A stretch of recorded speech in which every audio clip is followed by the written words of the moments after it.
So we are now in the applied JavaScript sprint. So this is where we start using JavaScript as it was intended to be used. JavaScript is a very powerful language, and so far, I mean, you've seen a little bit of how it's used and some of the data structures that you can work with and some basic things that you can do with JavaScript. But now, over the next couple sprints, we're really going to delve into it and show and see how it's utilized to its maximum potential. You'll see that JavaScript really is super powerful, especially when we're working in the browser. And once we start getting into things like React and Redux, it just takes off from there. And it's really cool to see how powerful it can actually get. So really, I mean, the core idea of JavaScript in the browser is to add functionality to your website, right? You have the HTML that defines the structure. You have the CSS that defines the styling and the look of your website. And then JavaScript comes in and ties everything together, and it allows us to have really cool functionality and really powerful functionality. So to start out, we're going to talk about the DOM, obviously, and then we're going to go into some of the methods that we have available on the DOM, and how we work with it and how it's actually utilized. So, so who can tell me what does DOM stand for? Did we do our homework and training kit? What is the DOM? What does it stand for? It stands for Document Object Model. Good. Document Object Model. We call it DOM for short because the Document Object Model is a pain to say over and over again. So what it is, it's basically just a representation of our HTML structure in the browser with an associated API that we can use to interface with that structure, okay? So when I say the term API, does anybody know what an API is? How would you explain an API?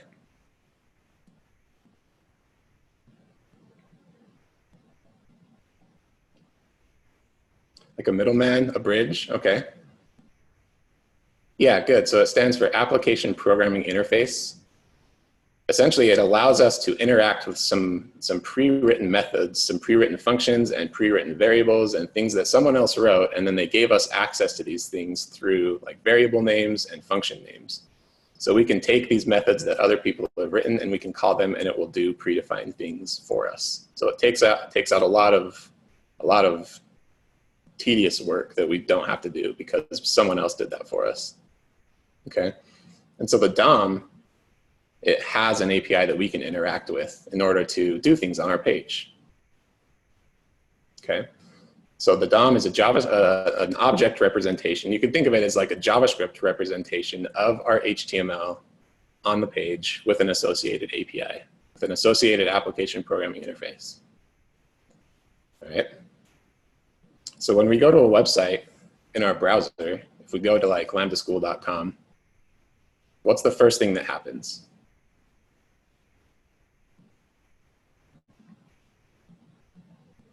We make a call to the server, right? The browser is going to make a call to the server. It's going to download. What is it going to download?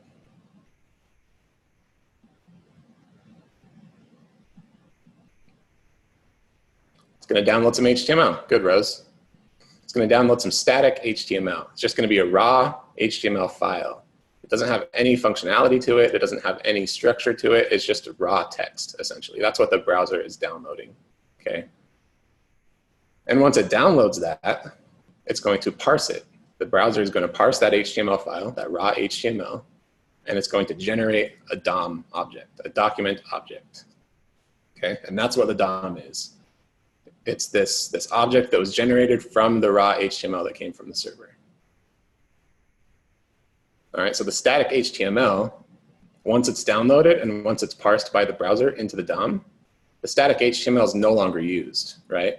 That static HTML that came back from the server, that's just disregarded because the browser now has an object representation of that static HTML in the computer's memory. Okay, and that's what it works with from that point forward.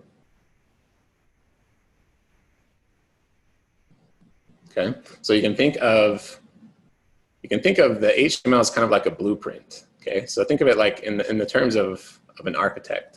If you're an architect and you're building a house, you can think of the HTML that's coming down from the server, the raw HTML. You can think of that as a blueprint. Okay, it's the blueprint printings, the drawings of how the house needs to be built and where things go, how things need to be laid out. Okay, and then the browser takes that blueprint and it builds our site. It builds our house, right? It assembles it, it organizes everything, and it gets it ready to, basically just gets it ready to go, okay? So the blueprint is the raw HTML, the house, the built house, that is the DOM, okay? That is the structure that was created from the blueprint. All right, let's see if we have any questions.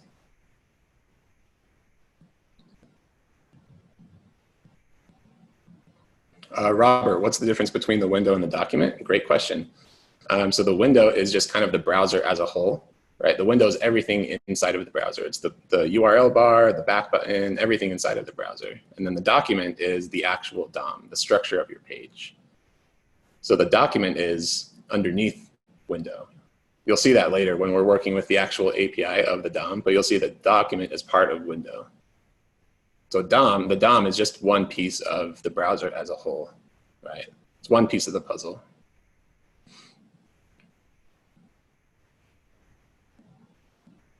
Yeah, you could think of that. You could think of it as a superset of document, sure, Trevor. Yeah, rows. So APIs are just like libraries. They're methods, functions, basically any piece of code that someone else has written that we can consume, that we can interact with. Yeah, good, Benedict. Essentially, the window is a larger container, and the DOM is the smaller container, right? The DOM is the house. The window is the architecture firm or the neighborhood. Maybe not neighborhood, because you can't have multiple DOMs inside of a browser, but you get the point.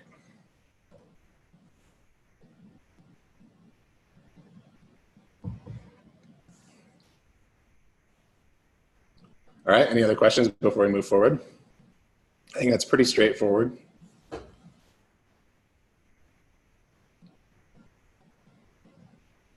Cool. So let's talk about the data structure of the DOM itself. So we've talked about how it is like an object, right? It's a JavaScript representation of the structure on our page. But when it comes to development and computer science in general, we refer to it as a tree, okay?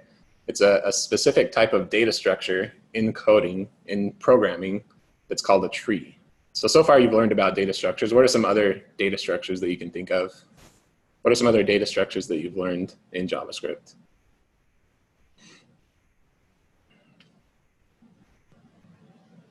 Arrays, yeah. Queues, objects. What are some simple data types?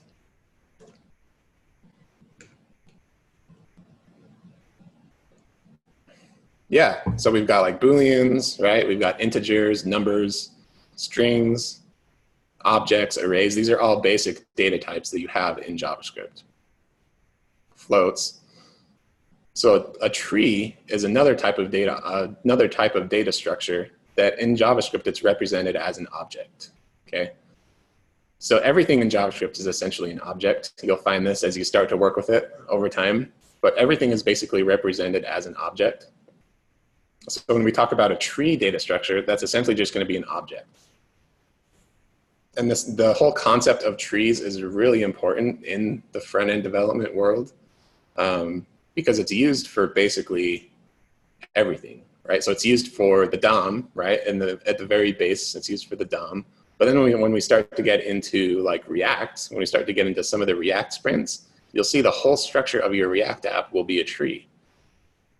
It's the core data structure of basically every website.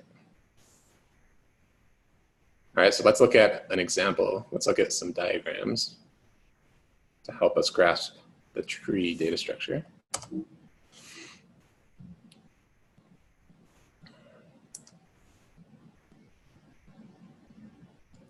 Danielle, banging your head against the wall. Do you have a question?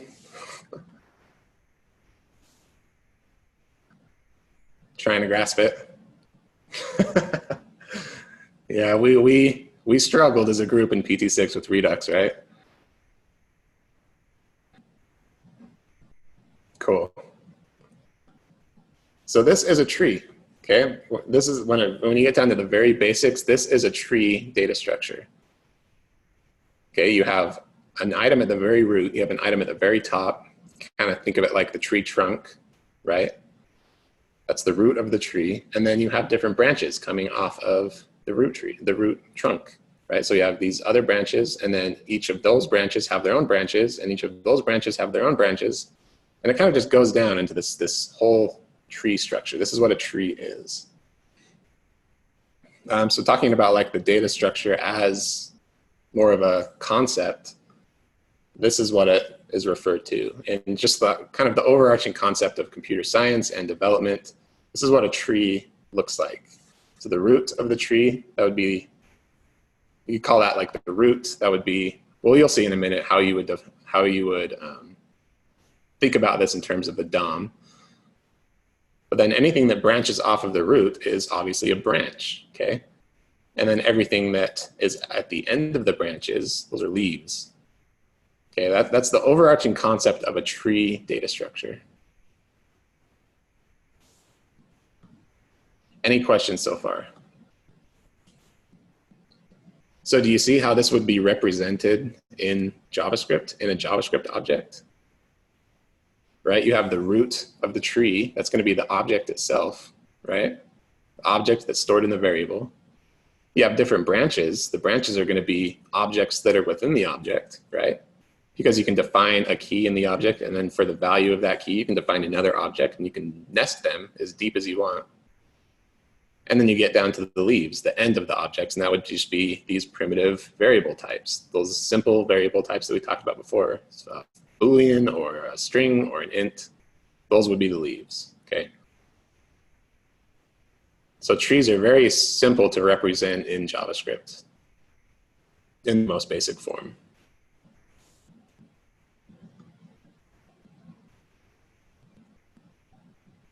Okay, so let's look at a tree in context of the DOM.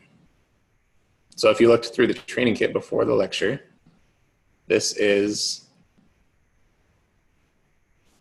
what our DOM looks like. This is the data structure of our DOM. I know this is a little bit confusing. It's a little bit, gets a little bit crazy, but really when it comes down to it, it's very simple. So we've got our root element, right? That's the DOM, the document. It's going to be the root of our tree. Okay, and then we have the branch that's the HTML branch, right? The HTML tag, that's the base of our HTML page, right? That's what you wrap everything in your HTML page within. You're going to wrap it within an HTML tag. The HTML tag is going to have a couple branches off of that. It's going to have a head tag, right? And it's going to have a body tag. Each of those tags are going to have their own branches, right? Inside of head, you can have title. Inside of body, you can have an H1, you can have a P tag, you can have divs. Those are all going to be branches.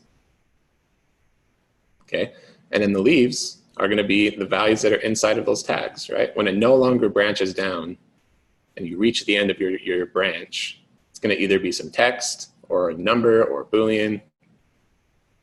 In the case of the DOM, it's usually always going to be some text.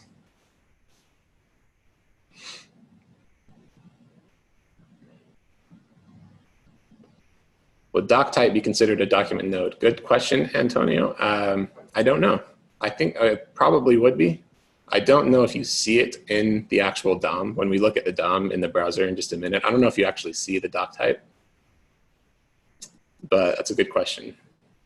I can't give you a straight answer there.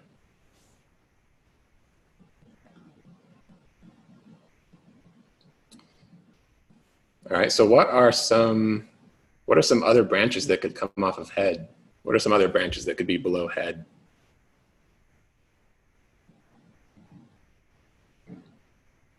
Good, yeah, you could have link, if you're linking some CSS. You could have a meta tag. Good. Perfect. Good question, Juanita. Why do we use this? Well, this is the basis of all websites, right? This is the base of how all browsers work. This is how every single browser parses a website, right? So when you give a browser just raw HTML, it's not going to know what to do. It's just the raw HTML. It has to parse that somehow. So it parses it into this DOM object, and then once it's in the DOM object, we can work with it. The browser can work with it. And we'll see more how to do that in just a second.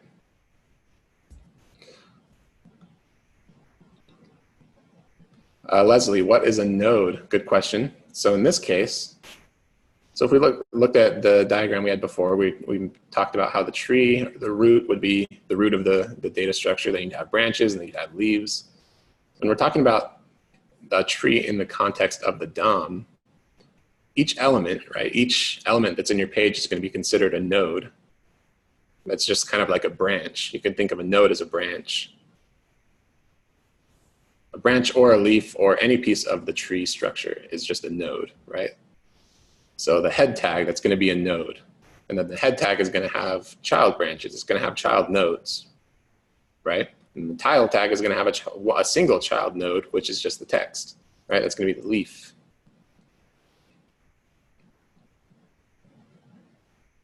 Yeah, so it's just a way to organize all of this HTML that we gave the browser. So we're just spitting all this HTML at the browser, and the browser is parsing it and organizing it and giving it to us in a workable way.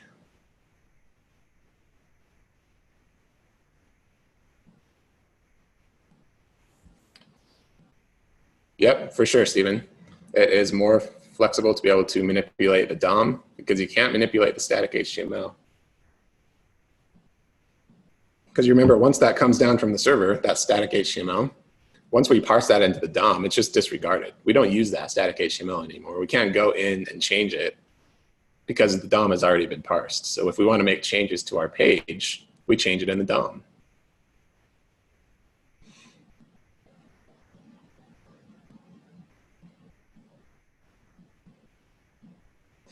Good question, Warren. I apologize if that's unclear. When I say parse, I just mean generate or create. So when the browser receives that static HTML, it's creating a DOM.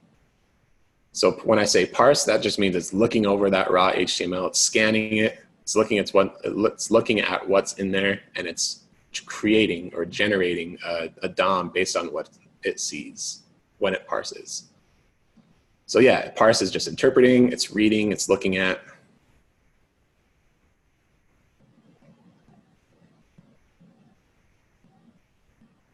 Translating, another good word, Benedict.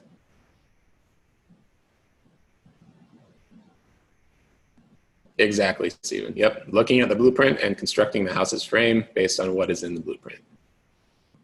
Because you can't live in a blueprint, right? A blueprint is a blueprint. It's on a piece of paper. It doesn't have any functionality by itself. You have to actually build the house in order to live in it.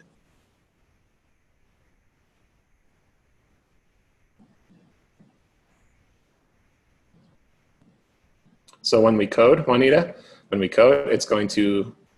going to be interacting directly with the DOM object. So we give our code to the browser, and the browser allows us to interact with that DOM, to interact with elements on our page after the page is already loaded. Yep, exactly.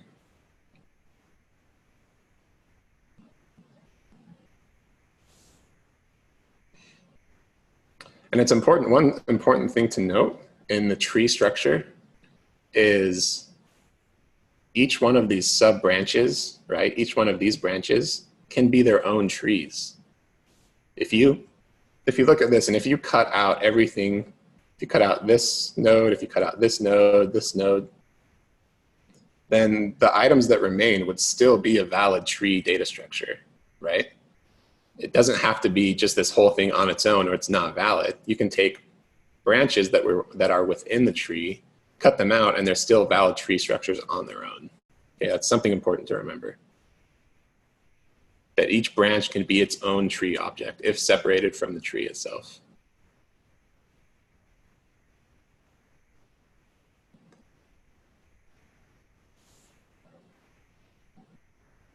Okay. So it's important to note that. And another important thing to note is that when we go into some of the JavaScript frameworks in the later sprints, when we start building stuff in React, pretty much every JavaScript framework out there is built off of the DOM. Okay, the DOM is the base API for every single JavaScript framework out there. So React uses the DOM, Angular uses the DOM, Vue uses the DOM. Everything is built off of the DOM. So the stuff that we're going to be doing tonight, we're going to be interacting with the DOM by ourselves, just in the raw format. But in the future, when we start getting into frameworks, when we start learning React, it's going to work with a DOM for us and give us basically an API that we can use to interact with the page. And then the framework itself will do the work of interacting with the DOM for us.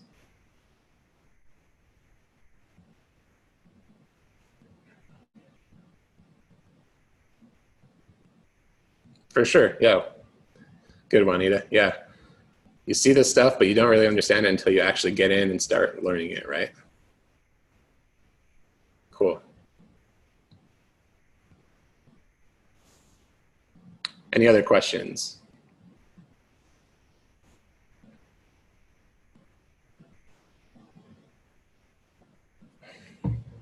Yep, React will be the only framework you learn, the only front-end framework you'll learn in Lambda School. But if you're interested in other frameworks, you can always go out and experiment, for sure. Robert, vanilla DOM is way cooler. I mean, yeah, if you want to build an application just like with raw JavaScript and working directly with the DOM, you absolutely could. There's nothing stopping you from doing that. It would just be a lot more work than using a framework.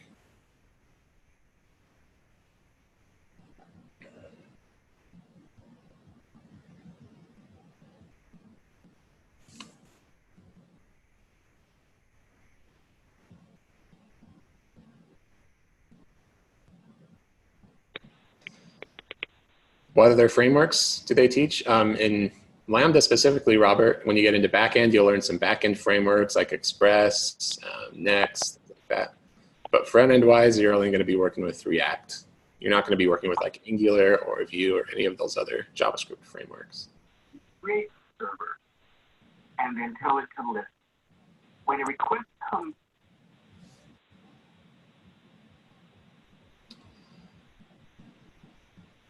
Please make sure you don't unmute yourself. I'm hearing a little noise.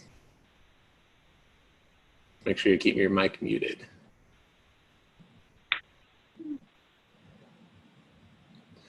So Dallas, yep, React and all the other JavaScript libraries, when it comes down to it, they're just DOM manipulation with a lot of sugar built on top of it, right? Really, when it comes down to it, they're all just manipulating the DOM at the very base. Something that you'll find is working with the DOM can be pretty complicated and pretty difficult. And if you've ever done like any computer science lectures, or if you've ever looked into working with the tree data structure, things like traversing trees and finding items within trees, it's very complicated. But when we use the DOM API and when we use other APIs like React, it makes that super easy for us to actually interact with that tree data structure versus having to do it manually.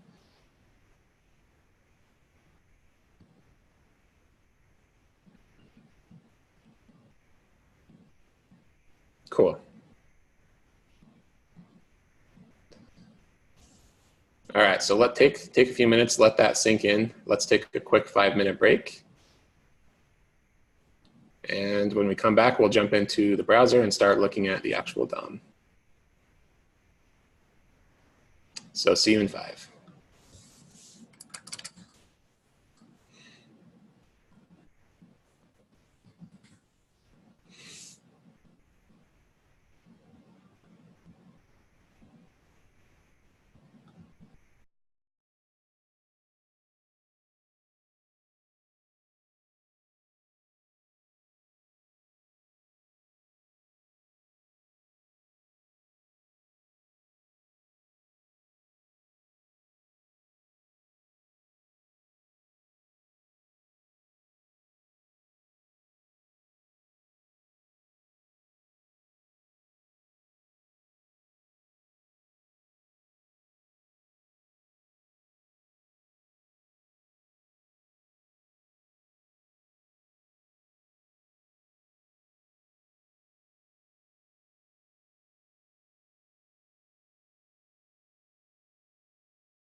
You like that timer? It's open source, written in Python, called term down.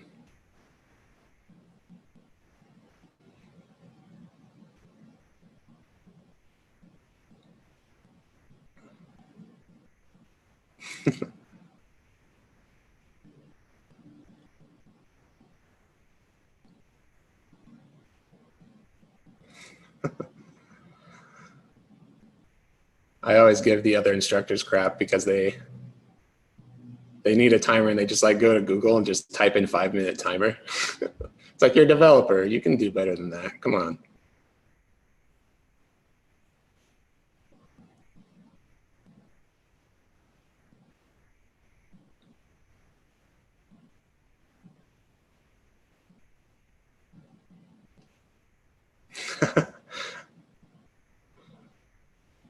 All right, let me see if I missed any questions.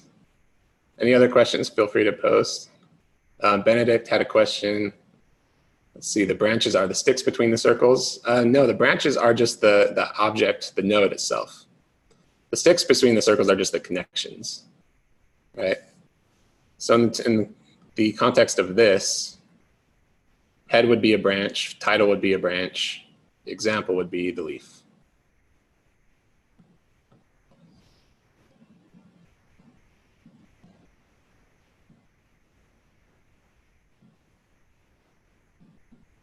Leslie, when I say sugar, I just meant like syntactic sugar. It just means like stuff that's not really necessary, but that looks good.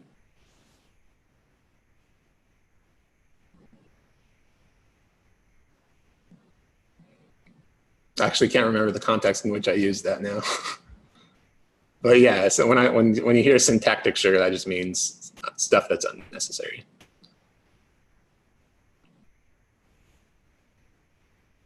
Yeah, Benedict. So the leaf is the one that's on the very end of the tree. It's the one that doesn't have any other branches below it.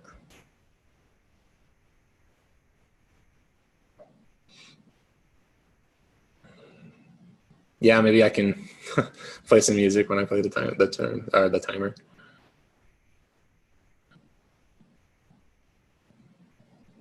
I'm not necessarily translating bigger bits of code, Benedict. Syntactic sugar is more like, well, if you're familiar with like shorthand functions in JavaScript, right? Using the arrow function instead of using the word function, that would be syntactic sugar. You know, it's something that's not necessary, but it looks a little bit better in your code.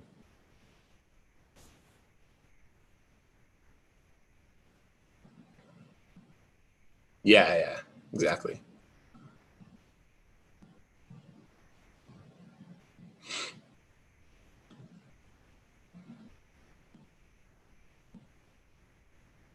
Any other questions before we move forward?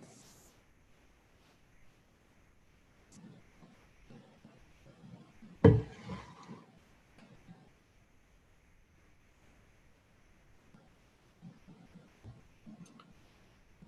right. So let's jump into our browser and start working with the DOM, start playing around with it. I took a poll previously yesterday as to which browser everyone uses the most. So I'm going to use Chrome because that had the most votes. I don't normally use Chrome, but since that's what pretty much everyone here is using, we're going to use it. If you're using some other browser, if you're using Safari or Firefox, the stuff is basically going to be the same. The menus might be a little bit differently, or the tabs, the wording might be a little bit different. So if you want to jump into Chrome, you can, but you can stay in your own browser as long as you can navigate your way through as we go along.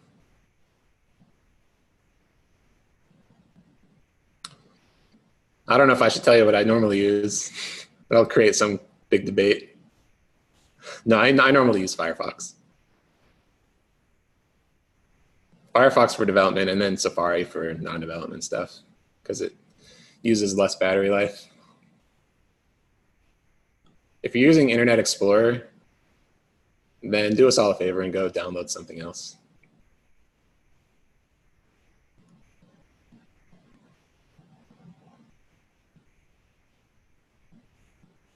All right.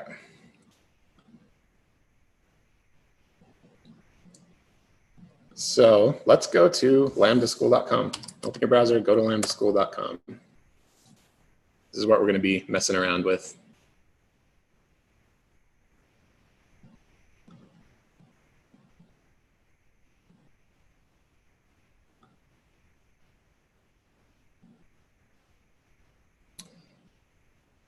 Internet Explorer is just, yeah, let's not get into that.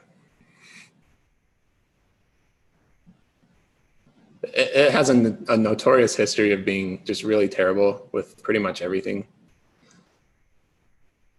But since it rebranded for Edge, now that it's called Edge, I think it's a lot better than it used to be. But everyone just still has kind of a bitter taste in their mouths over it.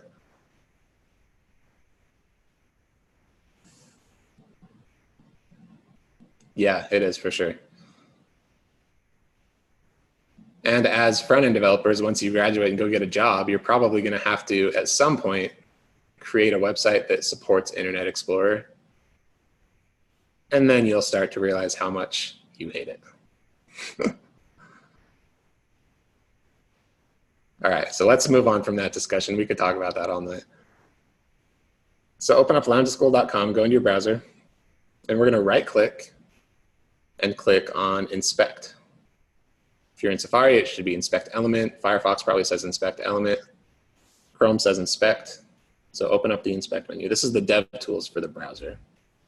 If you've never played around in this before, it's definitely worth your time to just go through it and mess around with stuff, see what you can actually do.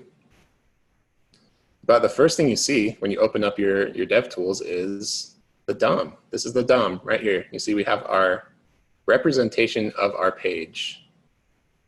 We can click around on stuff. If you click on something, it'll highlight the actual element on the page.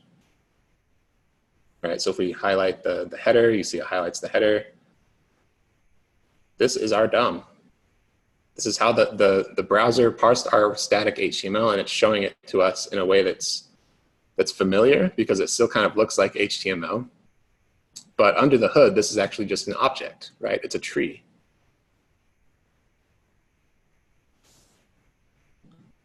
Okay, so you can actually use this, you can manipulate this in your browser. You can use it, you can manipulate this with JavaScript code and just in the browser in your DevTools right here. Okay, so that's what we're gonna do. I'm essentially teaching you how to hack. Okay, you're all gonna be hackers over the next couple minutes. So what I want you to do is right click on the header here. It says your new tech career starts here. Right click on it, click inspect. And you'll see your DOM will go directly to that item. It'll highlight it. Okay, and then what I want you to do is double click on the text inside of that HTML tag, inside of the div, double click on it, and change it to something. Change tech to farming. Hit enter, and look at that, it updates your page. Your new farming career starts here. Okay, so we've now changed this website. We've gone into the DOM. We've used the interface that the browser gives us to manipulate the DOM, and we've updated some text. We updated the text node, and it updated it in that tree object, in that tree data structure, and then it re-rendered the page. And when it re-rendered, it used our new string.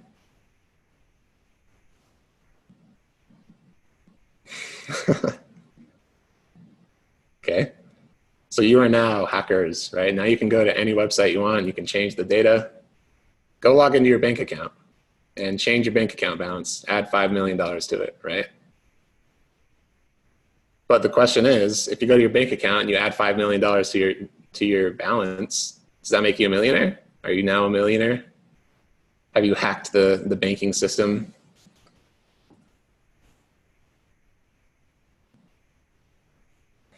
Why not? Why isn't this permanent?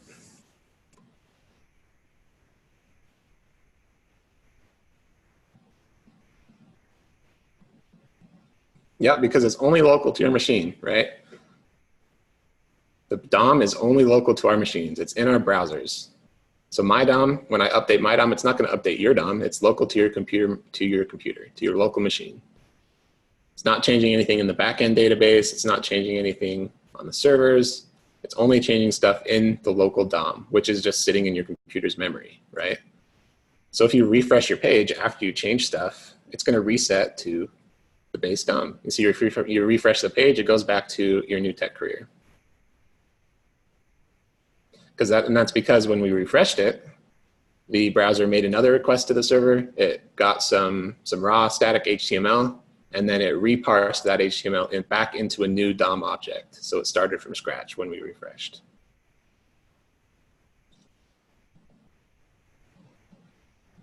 All right. So play around with this. Like, take a few minutes and go through the page. You can highlight stuff. You can delete stuff. If you just click on something and click delete, or hit your backspace key, it'll delete it. You can change text. You can change attributes. You can even change CSS. I'm sure over the course of your CSS lecture, you probably came into the browser, into the inspect, and you changed some CSS, right? It's easier than changing it in your code because it updates immediately. And then when you're done, you can like copy it into your code. That's essentially updating the DOM on the fly as well when you change the CSS.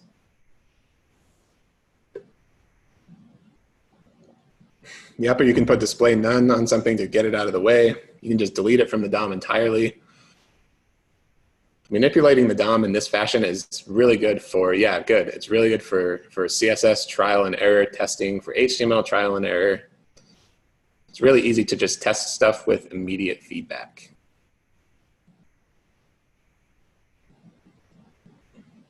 And I'm sure you've done this before. Many of you have done this before. You've come in here and you've changed stuff, but now you know that you're actually manipulating the DOM object itself. You know what's happening under the hood.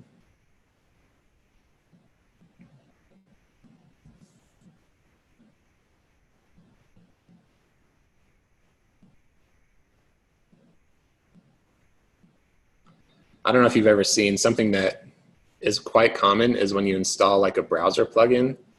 If you install like, let's talk about ad blocker, right? If you go and install an ad blocker plugin in your browser, that's gonna hijack the DOM. So anytime the DOM renders, it's gonna go through your ad blocker, and the ad blocker is gonna traverse the DOM, and it's gonna find any node or any element that looks like an advertisement. And if it looks like an advertisement, it's just gonna cut it out of the DOM.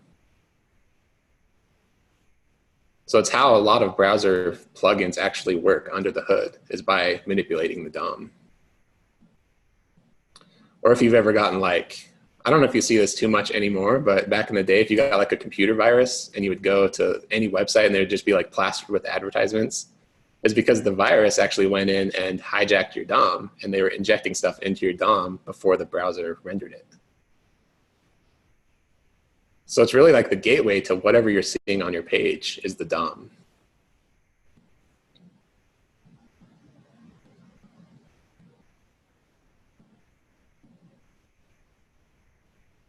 Okay, any questions?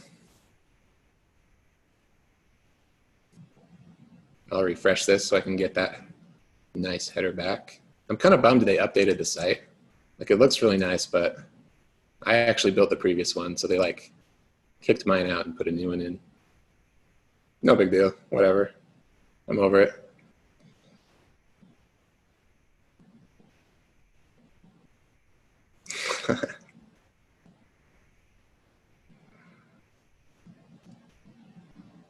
All right.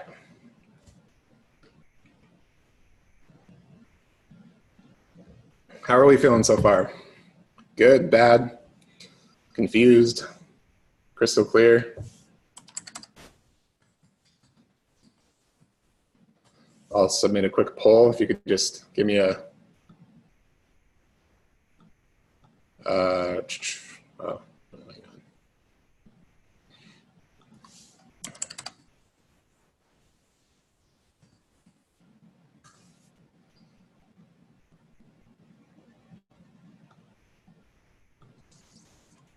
If you could just answer this anonymous poll real quick, just to give me a feel for how everyone is doing. 5 being crystal clear, 1 being totally confused.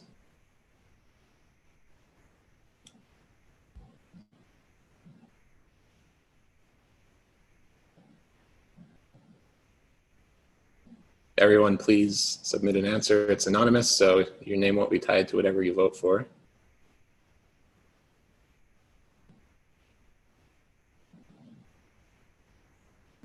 Okay, so I saw 1, but then it disappeared. Maybe it went back up to a 3.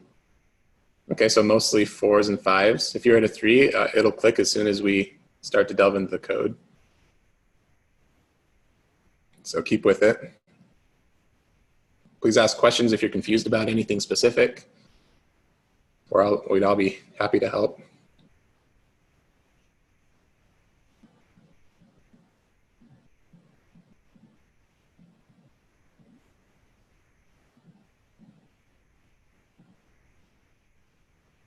All right, so now let's look at how we interact with the DOM from JavaScript, from code, rather than just using this user interface that the browser gives us. So let's go into console. If you just click on the console tab. If you didn't know this, but you can actually just write JavaScript directly in the console and it will run it for you right in your page. So you could write like console.log hello, log out hello. You can write any JavaScript in here. You can say 1 + 1, it'll give you 2.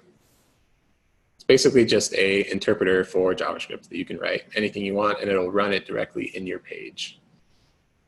So we can start to interact with the DOM right here in the console.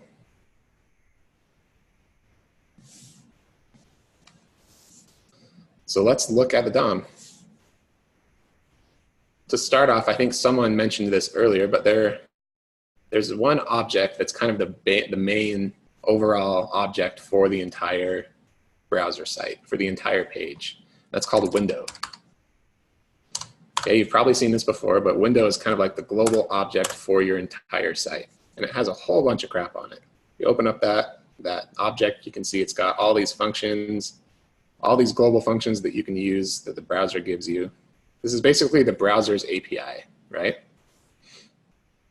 And if you look down in the Ds, you'll see there's one called document. There's an item called document. And that is our DOM. That is our DOM object that was generated for us by the browser. You see, it's just an object, right? Document is just an object. It's got the URL, it's got some, if you look at like body, it's got the body tag, and under the body tag, you've got all kinds of other tags underneath body, right? It's just this big object, it's this big tree that we can traverse, and we can look at stuff, and we can change stuff, and we can just do whatever we want with that DOM object. And you don't actually have to go through window to get it. Think, yeah, good, Carl. You can just say console log. You don't even have to say console log. You can just say document. If you just type document, hit enter, that gives you your DOM. And depending on the browser that you're using, you can even highlight stuff in your console and it'll tell you which piece of your page belongs to that node, belongs to that element in your DOM.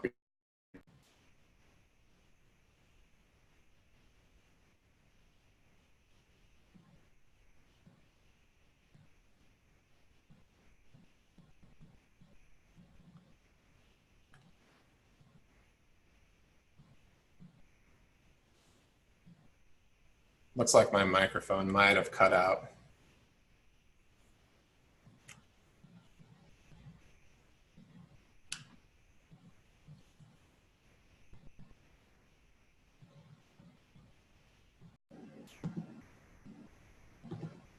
Can you guys hear me okay? Okay. It cut out my microphone for some reason. I just had to plug it back in. Cool. Yeah, so I mean, if you look at the DOM for the Lambda site, there's a lot of stuff going on because it's a fairly large site. But if this was just a simple site, the DOM would just be fairly simple, right? It would just be as simple as your HTML is for your page.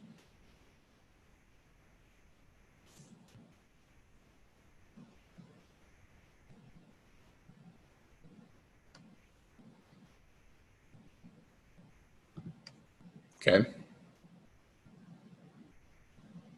So this is essentially what we were looking at in the Elements tab, right? It's just the same thing. It's just the DOM.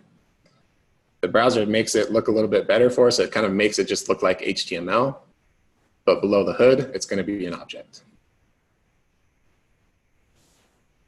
And this object, it not only has our DOM in it, if you look back into the object under our window, it not only has the DOM, but it also has a whole bunch of other stuff. It has methods, it has values that we can use in our site, that we can call. Yeah, Robert, good. So you're getting ahead of me a little bit here. There's functions on the DOM that we can call to do specific things. I mean, like playing around with the DOM in here, in the inspect elements, it's fun and it's interesting, but it's not actually that useful, right? Because if we ever wanted to manipulate the DOM at all, you don't want to just open up your inspect element and do it manually. You want to do it with code. And so that's where the DOM API comes into play. So let's try some of these functions out.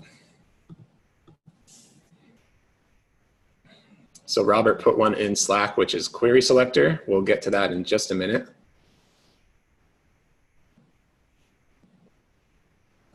Essentially, we have a whole bunch of different functions that we can call on the DOM to do several different things.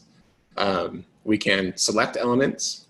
We can select specific elements on the page that match like an ID or a class name or a tag type.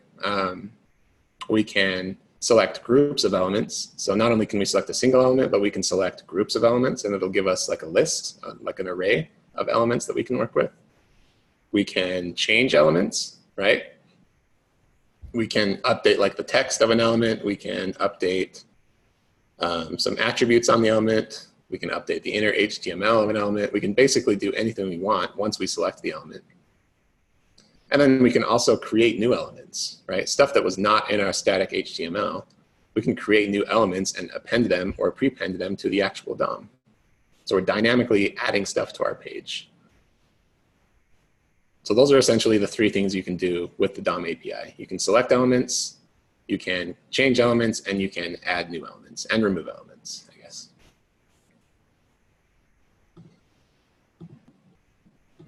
No sound, and you getting no sound?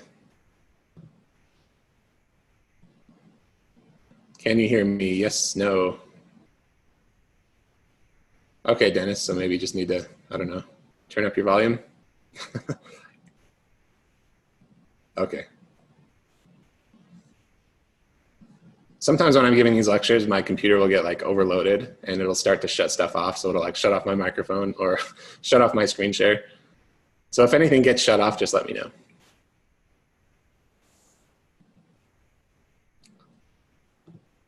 All right, so let's take a look at some of these functions. To start off, let's just select stuff. Let's just select some stuff in our DOM using the API. So the first thing we can do is we can say document. That's going to be our DOM object, right? Let's call a function on our document object. You can say dot, and let's say get elements by tag name. And it's important to note that you have to match that casing exactly. Okay, that's what the function is called. It's get with a lowercase g, and then all of the other words with an uppercase first letter. You have to match that call exactly because that's how the function is defined. If you tried to call get elements by tag name with a lowercase e, it would give you an error because that function doesn't exist. Okay, you have to call it exactly as it's defined. So get elements by tag name. It's called camel casing when you have different words with uppercase letters. All right, so let's say get elements by tag name. It's going to be a function that we call, so we're going to give it some parentheses. And then let's just give it a tag name. You can give it any kind of tag name you want. You can give it a P tag, you can give it an A tag, a div, whatever you want. And whatever you give it, the browser is going to traverse your DOM object, and it's going to find every single element in your page that matches that tag type, and it's going to give it to you as an array, as a list. So let's say A. Let's select every link in the page. And you look at that. So the DOM or the browser gave us a list of every single link in our page. Yeah, good, Benedict. So yeah, you could call it, I guess camel case would technically be every single word is uppercase, first letter. And then turtle case would be the first word is not uppercase. Yeah, there's a lot of different names for them. In the case of the DOM API, it's going to be turtle case.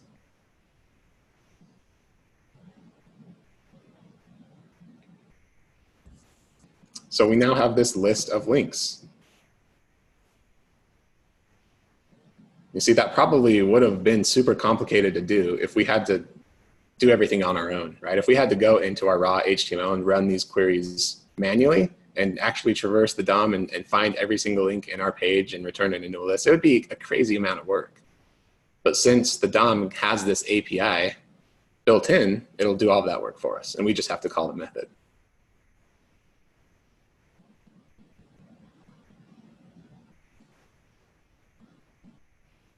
All right. You'll notice that it doesn't technically give us an array. It gives us something called an HTML collection. We're going to talk about that in just a minute, so don't worry about that just yet.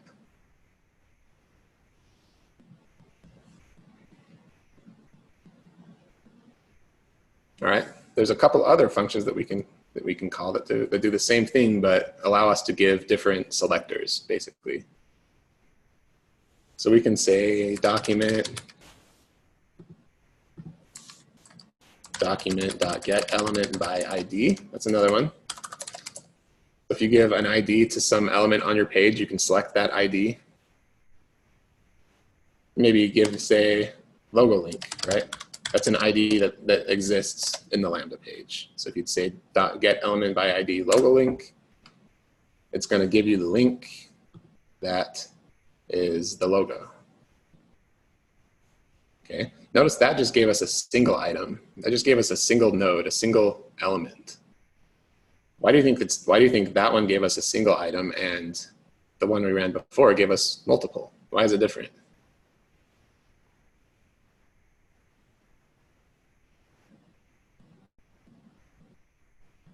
Yep, all great answers. It's targeted. It's only one. There's no S, right? It's get element, not get elements. The reason it's get element singular is because your page can only have a single ID of that specific ID, right? IDs are unique to the page. So the DOM API, it reflects that. It reflects that restriction that we can only have a single specific, the IDs are unique to the page, and we only have a selector for unique IDs. We can't select multiple elements with the same ID because that's not possible in our page.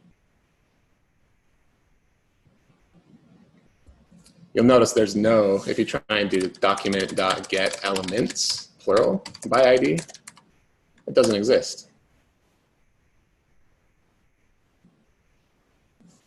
Okay. What about if we want to get it by class name instead of ID?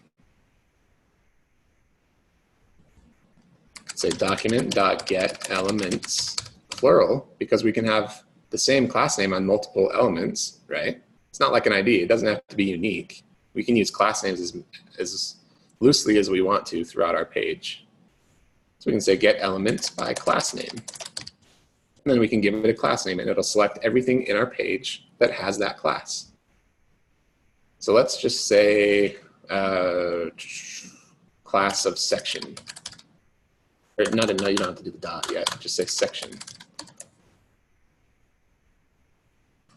That is selecting everything in our page that has the class name of section. If you go look at your elements, like in your actual DOM, you'll see that a lot of these divs, they have the class section on them. And so get elements by class name section is going through our DOM, and it's finding everything that has that class name on it, and it's returning it to us in a list, in an HTML collection.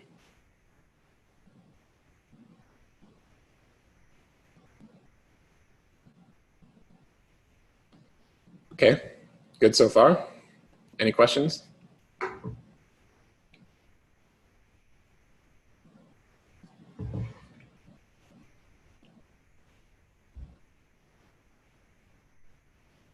So there's something that's fairly new in the DOM API, something that was inspired by jQuery. If you've ever heard of jQuery, if you've ever worked with jQuery, It's a JavaScript library that was super popular on the internet for a lot of years. It's still actually fairly popular because it's used in a lot of legacy systems, but it's something that's not used as much anymore.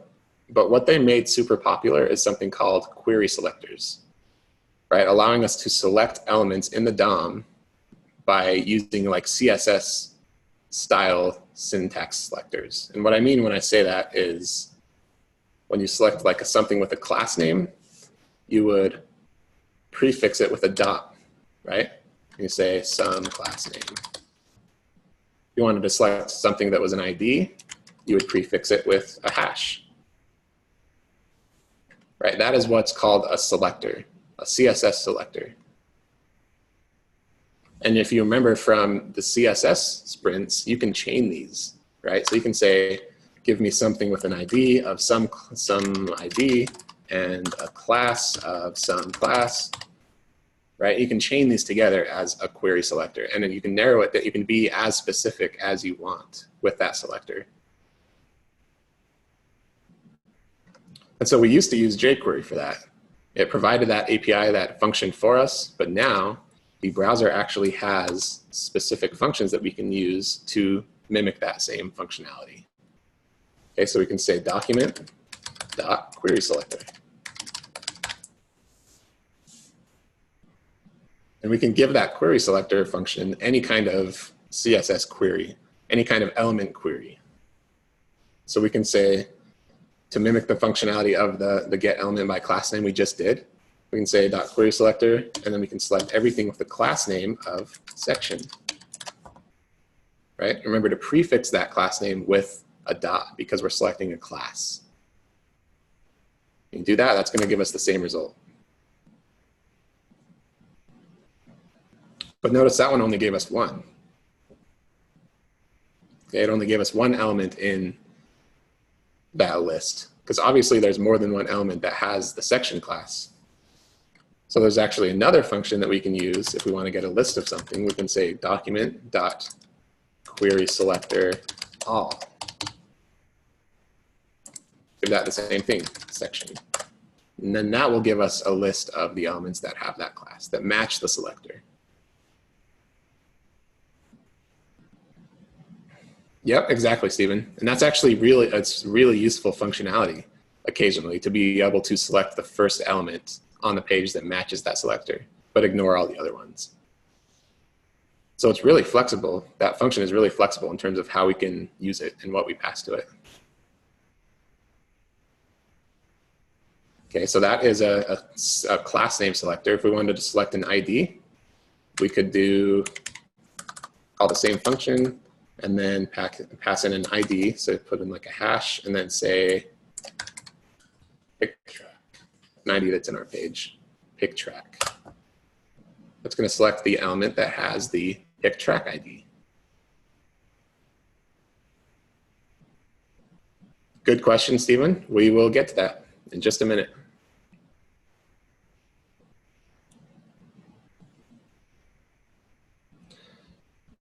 And let's see.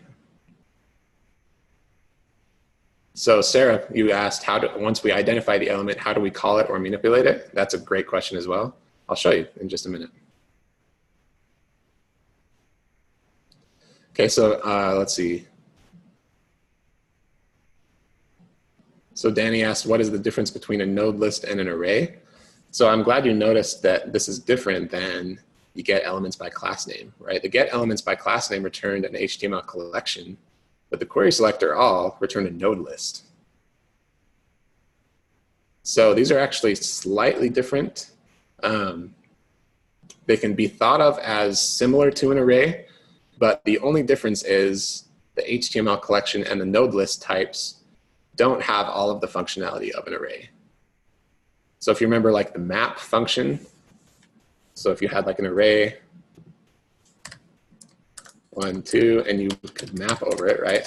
And that will return new items for each thing in the array.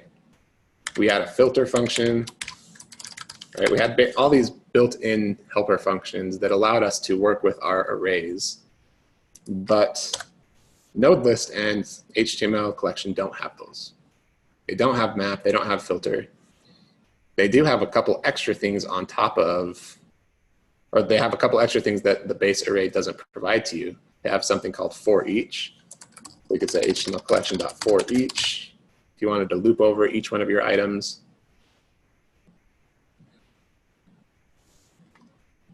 And if you wanted to turn them into arrays, so if you wanted to use map, if you wanted to use filter, you can actually do that really simply just by saying array.from, and then you can give it your whatever iterable you're working with. So you can give that your HTML collection, or you can give that your node list, and that will give you an array that's based off of your iterable that you were working with before.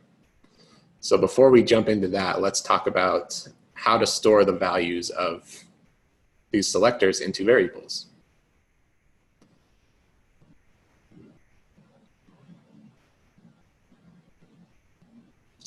Yeah, for sure. It will connect later, Juanita, as soon as we start actually working with the page as to how this is useful.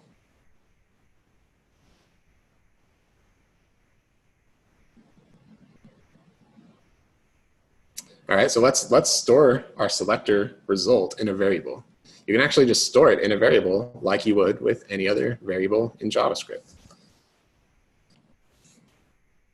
So let's just say, let's say const sections equals, you can say document.querySelector all, and then give it a class of section.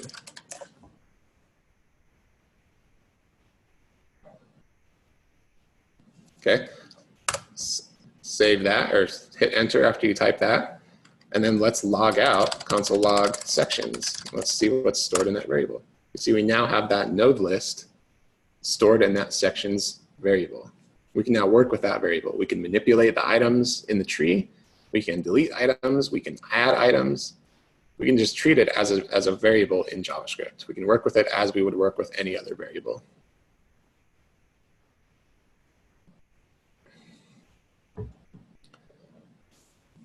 So Juanita, we're kind of focusing on like the base ideas, right? The base ideas of the DOM and how we interact with it. In later lectures, you'll see how it's actually useful to take these API methods and actually use it to manipulate your page, to change things in your page. It can be based on like user events. Say the user clicks on a button, but you need some kind of functionality. Like you say you wanted to show an image after the user clicks on a button, right? You'd have to do that in your JavaScript. So you'd have to attach an event listener to the button and then manipulate your DOM to add an image after the button is clicked. So it just allows us to manipulate our page in a way that's dynamic without having to change the underlying HTML page, without having to do a refresh. It allows us to change our page dynamically.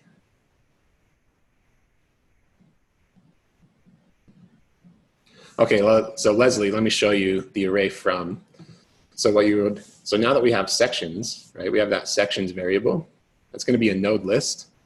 It'll be the same if it was an HTML collection. The process would be the same. But if we wanted to change that to an array, say if we wanted to say sections.map and map over that array, currently that doesn't exist, right? But let's say const sections array. Let's convert this to an array. All we have to do is say array.from sections. Okay, that's going to convert that node list into a workable array. So now if we look at sections array, that's now an array that has each one of our elements in it.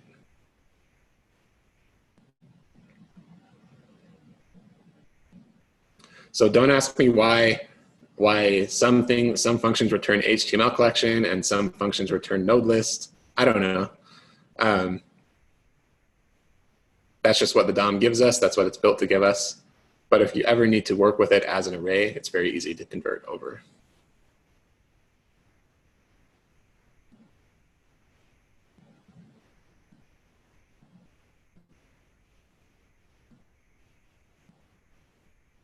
Yep, you could also do that on HTML collections. Absolutely.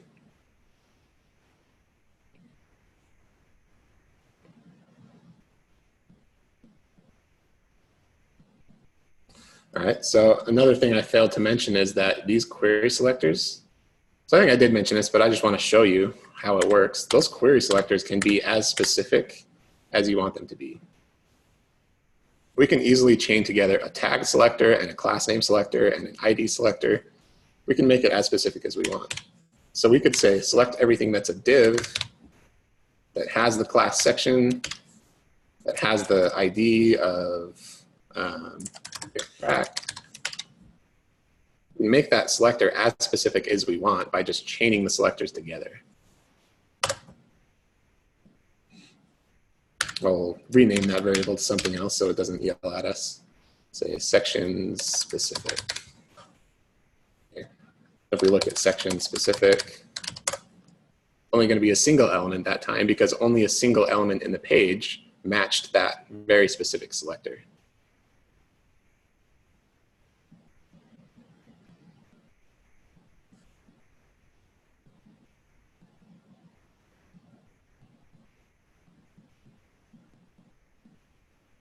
Yep, and sometimes it's problematic to be very specific with your selectors. Sometimes you can miss stuff that you're actually trying to select because you're being too specific. So you just got to be careful to not get too crazy with it. What would be the problem with this selector that we just used, this div with a class name section with an ID pick track? Why do you think that selector is a little bit too specific? Any ideas?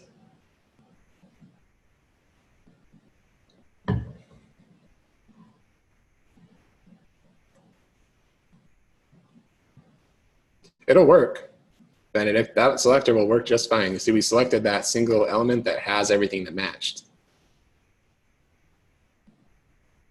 Yeah, exactly.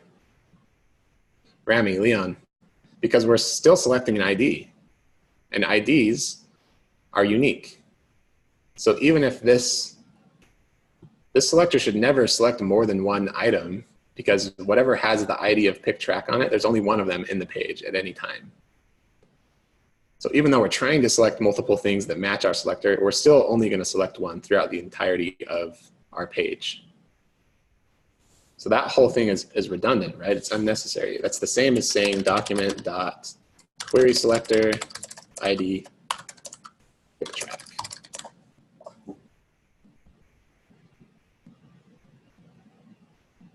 Cool.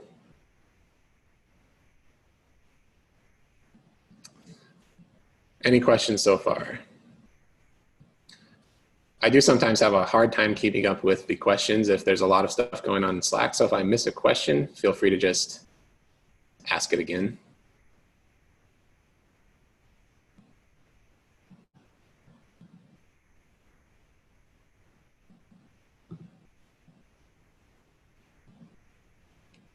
All right, so let's take a look at a quick example, or a quick exercise. So this is what we're going to be working from tonight.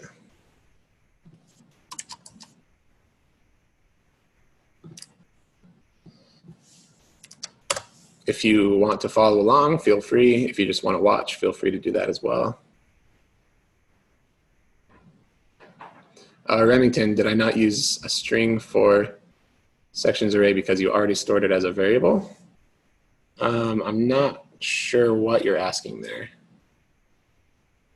So let's see, when I used sections array, so we were converting sections, right? The sections was a node list. So what we stored in sections prior to this line was it created a node list with the results of our selector. And then we wanted to convert that node list to an array. So we just called array.from. And in this case, sections array would equal an array.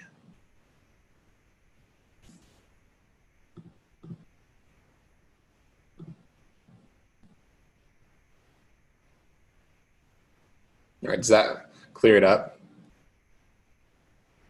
Oh, okay, so yeah, so you thought that sections here should be a string. So that's actually just a variable that we defined previously. I realize that is a little bit confusing because we were using the selector of class name section. But you see we stored it in a variable, in a constant variable called sections. And we were using that variable later on. So we're not creating a new selector. We're just using the variable that has data already stored inside of it.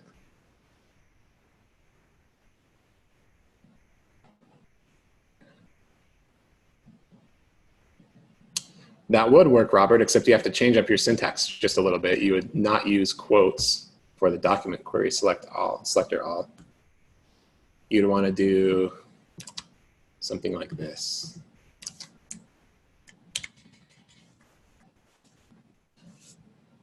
That would absolutely work. Yep. You can nest stuff like that without using variables. Works just the same.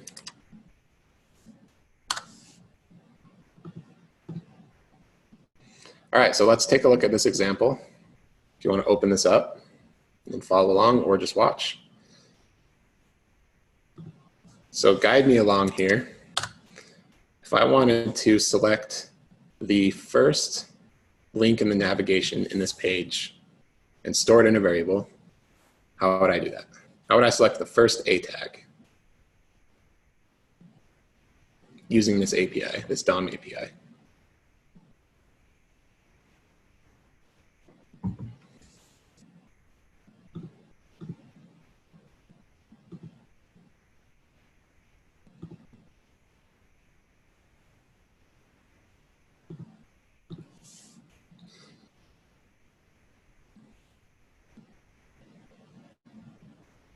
Okay, I'm seeing a few answers here.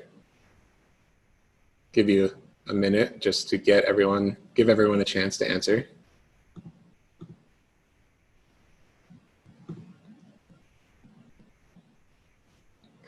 I see we're getting some different stuff, some different methods here. So we've got document.querySelector with the tag A, query selector with the class nav item, get element by tag name A, query selector main nav item, nav main A. Okay. So these are actually not wrong. All of these are correct, except for a few of the selectors. Roberto, in your example, when you change stuff like that, it would be expecting that class name to be on that single element. So it would expect one element. It would expect the A tag to have both the main nav class and the nav item class. So you wouldn't be able to do it that way. You just have to put a space between them. And same with your example, Stephen. You would have to, so that would be expecting, oh no, actually, Stephen, no, yours is good. So the nav main class and an A tag inside of the nav main class. So inside of your selectors, you can put a space, and that basically symbolizes a child node. So when you have one selector and then a space and another selector, it's expecting that second selector that comes after the space to be a child node of the first selector. Okay, it's the same as CSS. If you remember doing this stuff in CSS, it's the same idea. Okay, so perfect. So let's say document dot, let's just do query selector, since I think that was the majority of answers. Query selector of tag A. And then let's say const first link equals document query selector. Actually, I think I have to fork this. There we go. So first link document dot query selector A. Let's log that out. See what it gives us. And there we go. We got our first item in the navigation. Good job. Jules, I don't know if you can use pseudo selectors like that in query selector. I'm actually not sure. You could do that in jQuery. Let's try it real quick. Let's say query selector all, or just query selector A, first child. Looks like it worked. Let's try last child. Cool. Yeah, so you can use pseudo selectors inside of your selector. Yep. So then you could do first child, last child, you could do nth child, all those cool pseudo selectors from CSS. Awesome.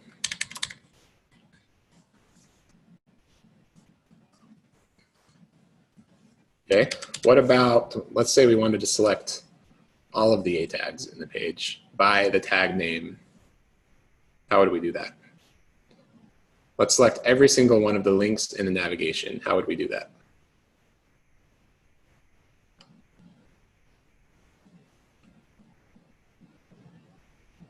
Good, yep. Ruth, Rose, Kevin, Remy, Benjamin. We just need to add all.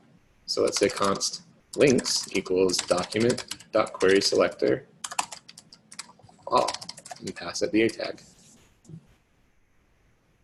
Okay, let's see what that gives us. Console log links.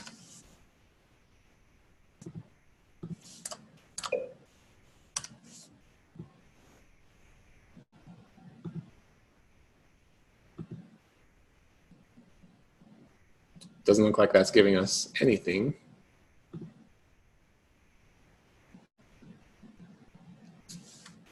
Might just be a problem with CodePen, yeah.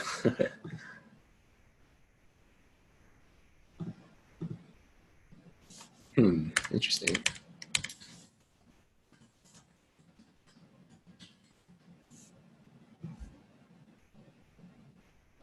Oh, sorry, this log was too large for our console. We might need to use the browser console instead. Okay, so we open up the browser console instead, and we have our node list there.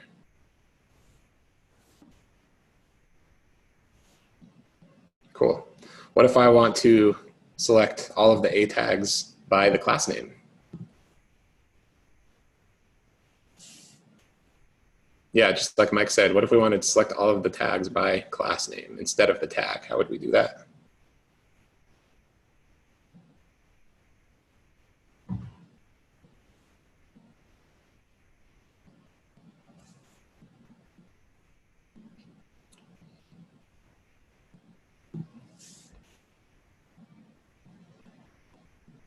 We could get elements by class name, definitely. If we wanted to continue using the query selector all, we could do .nav item because that's a class that exists on every single one of our nav links, right? Good. So let's just keep the query selector all. Let's say .nav item. It's going to give us the same result. How could we make this selector a little more specific if we wanted to be a little safer with our selection?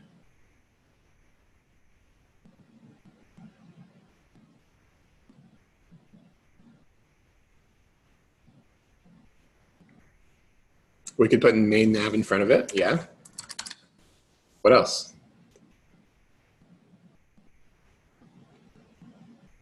Good, Bradley. Yeah, we can also put an A in front of the nav item. So you can say A.nav item. So only select A tags that have that class, but nothing else. So if there was a button in the page that also had the class of nav item, it wouldn't select that. It would only select the A tags. So you can chain these selectors together and be as specific as you want. It's very flexible. All right. Yep, let's take a quick break, 5 minutes. Take some time to mess around with this, and see you in 5.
Benedict, to answer your question,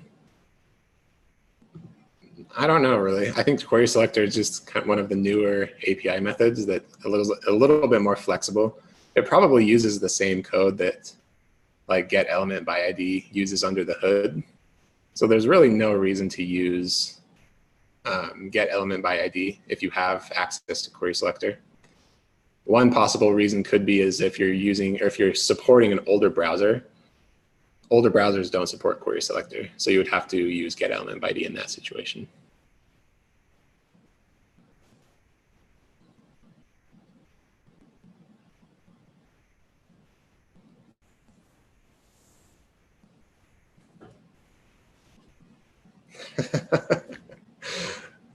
Yeah.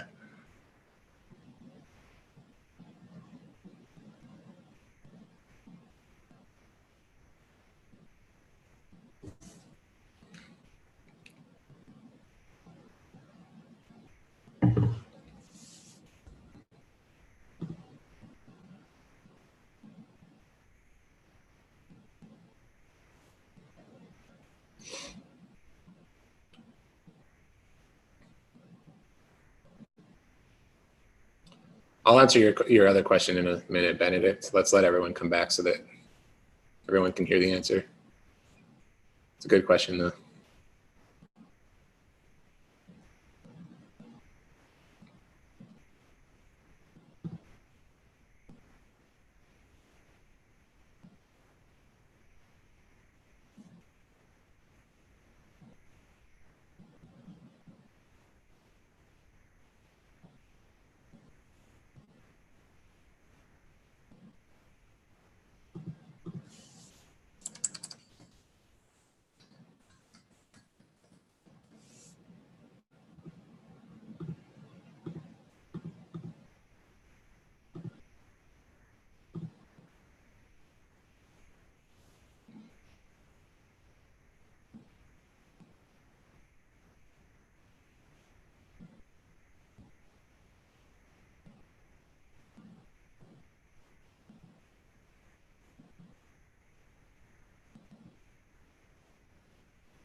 Okay, come on back.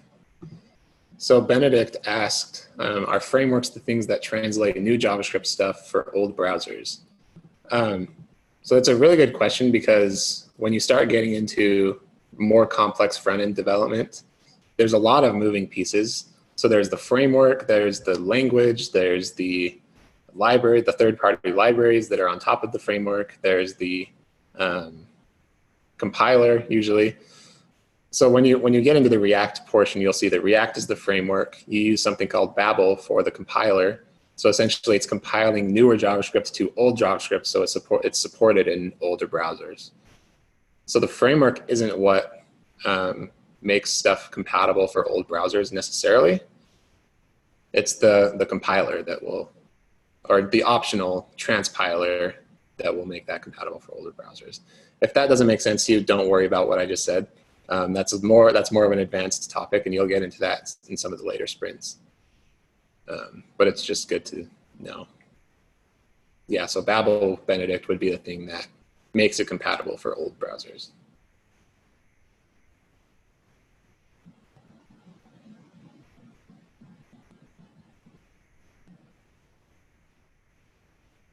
And libraries like React are already like pre-transpiled before they release it so that it supports older browsers. Yeah, exactly, Benedict.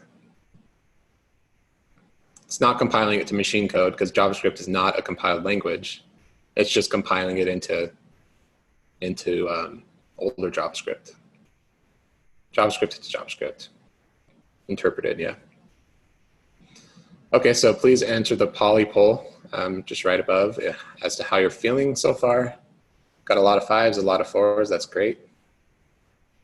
Often hesitant to put 5 because I fear there's something I don't know I'm missing. Yeah, that's a good way to think. There's always more to learn.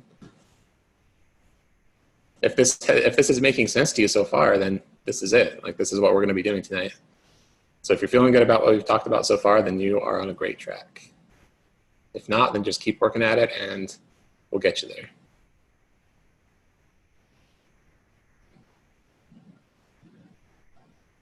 All right, so let's talk about how to change elements now that we've done a bunch of selecting. So once we assign that selector to a variable, I'm just going to clear all this out and refresh. So let's create another selector for the header. Let's select this header and store it in a variable so that we can work with it. If you look at that header in the DOM, you'll see it has a class feature text on it. So we can use that class to select it from the DOM. So let's say const heading equals document.querySelector, singular query selector, because we only want the single element. And let's pass it the class of feature text. Okay, that's going to give us that heading.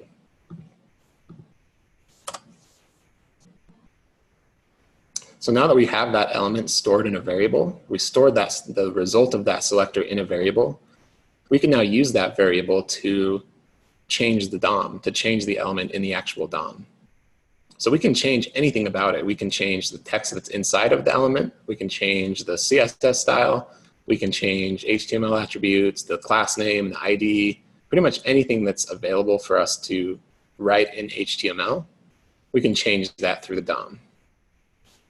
So a really simple one is text content. So let's just say heading.textContent. If we just return that, that's going to give us the actual text content of the element, right? That's something that the DOM API provides for us. But we can actually reassign that just right in JavaScript. We can say heading.textContent equals, let's say, hello world. You see, right through the JavaScript, we changed that element in the page. So now it says hello world instead of the previous heading. Okay, what if we wanted to make that header blue instead of black? We could say heading.style is another one that the DOM API provides for us. We can say .style.color equals blue. Okay, that's going to change the element to blue. So it's important to note that style is not changing the CSS files itself. It's just adding an inline style to that element. It adds this inline style.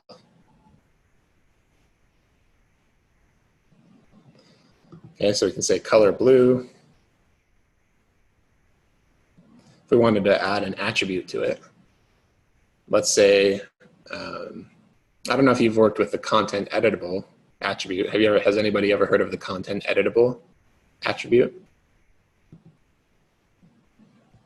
Essentially, if you add an attribute to the HTML tag that's just content editable equals true, that will allow you to edit the element on your page. Okay, so if we add that, we can actually go to that element, click on it in your page, and you can edit it directly on your page. So the user can edit it. Okay, so that's just an HTML tag, right? You just say content editable equals true.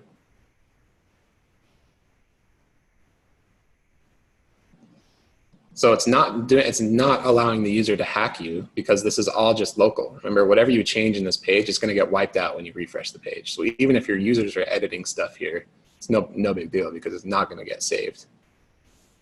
So if we wanted to add that content editable tag through the DOM API, let's refresh it so it resets everything. Go into your console. You're going to have to redefine that heading variable. Let's just say heading.setAttribute content editable true. Right, so that's adding that element for us. That's adding that attribute for us. So now we can go click on it and edit it, right? Just the same as if we defined that attribute when we first wrote our HTML.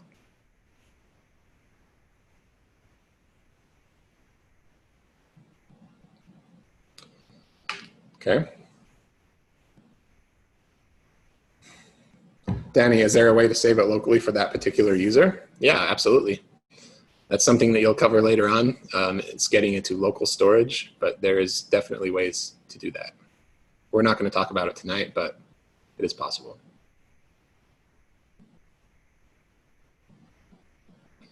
If you add content editable to regular code, I don't think that would be a problem because they're just editing the data in the DOM, and it's going to get wiped out whenever they refresh the page. Okay. That was just a simple example of how to add an attribute through the DOM API. That concept is more important than the content editable concept. That was just an idea that I wanted to use as an example.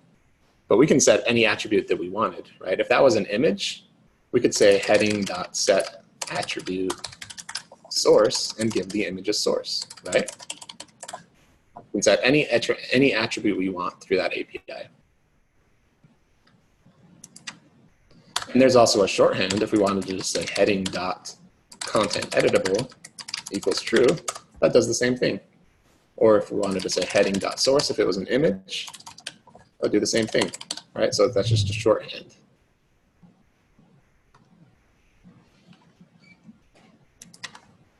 Okay, so we had text content, we had style, set attribute. We can also change the class name if we wanted to change the class name. We could say heading.className equals new class, right? And that's going to remove the class and add a new class.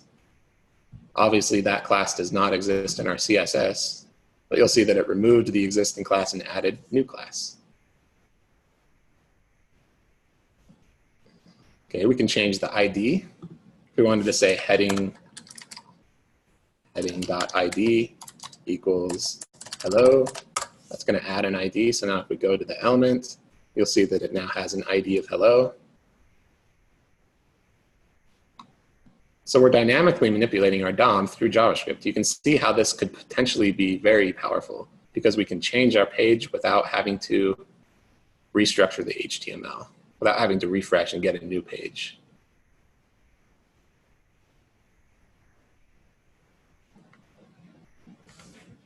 Okay, so this is at the base of every JavaScript framework. So at the base, this is what React is doing. It's calling these functions and it's manipulating our DOM for us so that we have a dynamic web application that is more powerful than just a static web application. It allows us to have animations, user interactions, things like that that wouldn't normally be possible without having access to the DOM. Yeah, for sure, Trevor. So anytime you load the page and something changes, like if you click on something and something changes without refreshing the page, that's because something is manipulating the DOM under the hood.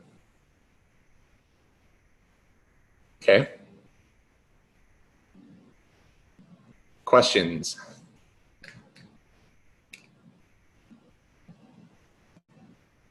Yep. Pretty much any website these days that you use is dynamic. Slack, if you use it in the browser, it's dynamic. Facebook, if you use Facebook in the browser, that's a dynamic application. Instagram in the browser, basically any kind of website in your browser that is dynamic, it runs on the DOM. Yeah. Any animations or things that are changing, with the exception of CSS animations. But if like text content is changing, ads, yeah, raw.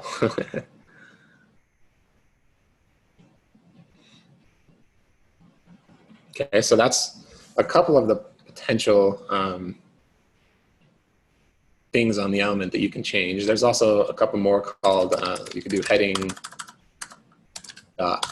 class list. That gives you a list of all the classes. And then you can do class list.add if you wanted to add a new class to the list. You could do class list.remove if you wanted to remove a class from that element. You could do class list.toggle if you just wanted to remove a class and then add it on later. Essentially, there's a ton of different functions and variables that we can call on the DOM API that allow us to do different things. I will send you a link of the MDN documentation. if you want to look through this after the lecture, it just has a whole bunch of stuff that you can change or that you can use on that DOM element to change stuff on your page.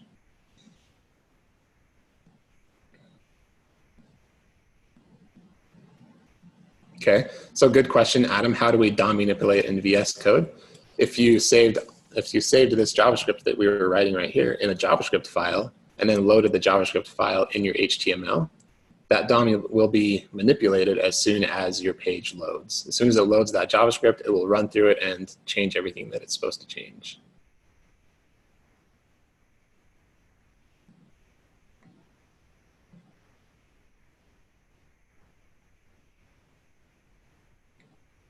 Yeah, Benedict. So dynamic means changing without refreshing.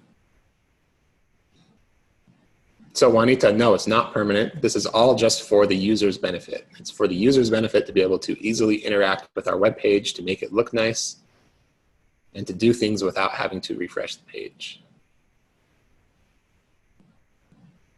Yeah, so let me show you how toggle works, Stephen. So I'm going to refresh that. Say const heading equals document.query selector class of feature text. If we said heading dot toggle or dot class list dot toggle, and we wanted to toggle the feature text class. Okay, if we run it the first time, it's going to remove that class, right? So that element no longer has that class. We removed it from the class list. Now, if we run it again, it'll add it back. When you go back, it'll have that feature text class back. So you see, this can be useful for things like any kind of user interaction. Maybe you want to show like an error, if an error exists. You want to like highlight the input field so it's red. You could add a class name for that and then just toggle it based on certain information that comes back from your API or some other place.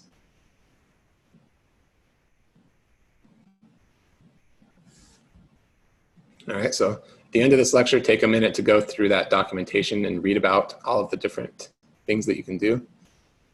Obviously, we can't cover all of these in the lecture, but it's good for you guys to learn how to actually go through documentation. If you want to do something specific that we didn't talk about tonight, you can go into the documentation and find the method that you would need to call to do that specific thing.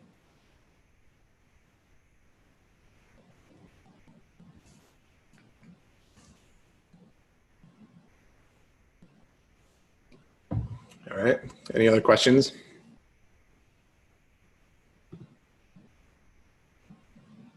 Cool, yeah, Stephen, for sure.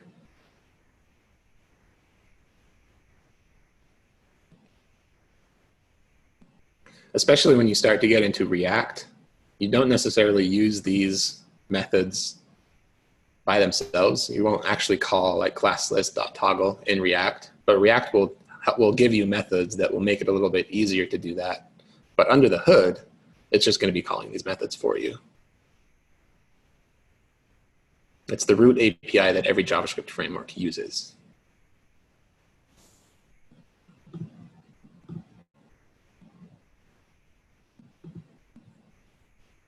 All right, any other questions?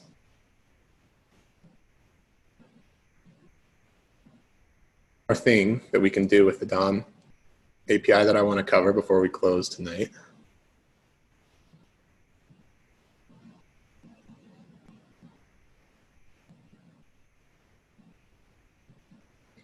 I'll give you a minute or two to see if you have any more questions, to let this sink in before we cover this last part.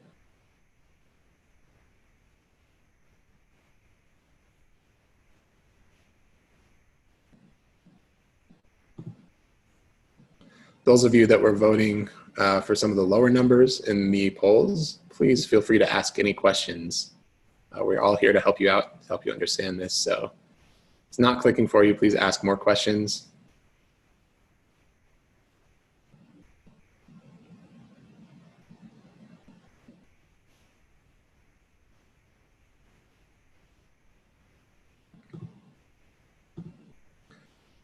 All right, so let's do a couple quick exercises just to make sure we get it.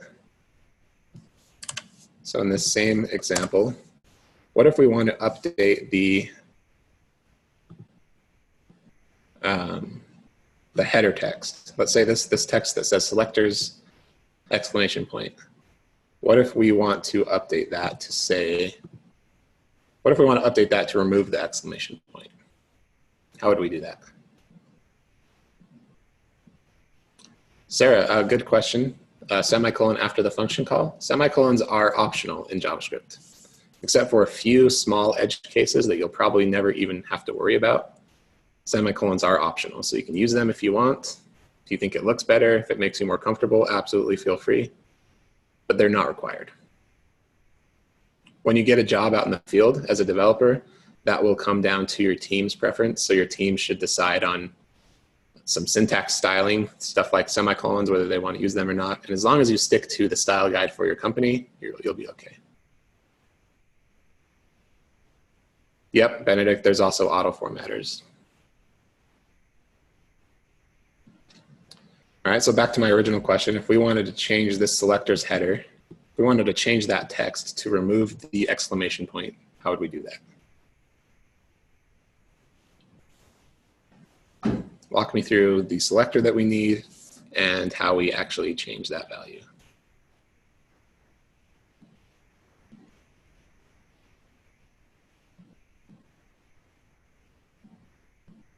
Okay, so Benjamin's got the query selector.